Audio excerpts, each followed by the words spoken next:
segirðu Falur? Hvað fór vittum, hvað fór úrskeiðis í kvöld? Það var alveg fullt af hlutum sem fór úrskeiðis. Við vorum ekki nógu harðir í frákastum og mikið að töpuðum boltum og mikið að bara fórum ekki gegnum hlutina í sókn og vörn þar sem við ætlum að gera. Bara klassískt. Og en við erum að læra. Við erum með mjög unga stráka.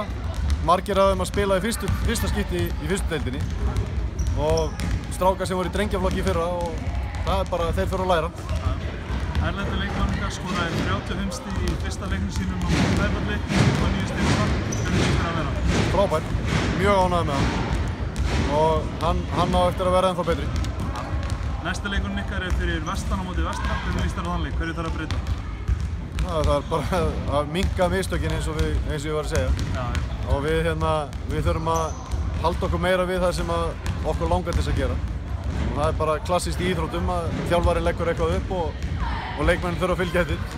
Og það er bara, það skal ég segja, það gekk á tíðum mjög vel, en líka oft á tíðum gekk það ekki eftir og við þurfum að bæta það. Takk fyrir. Takk.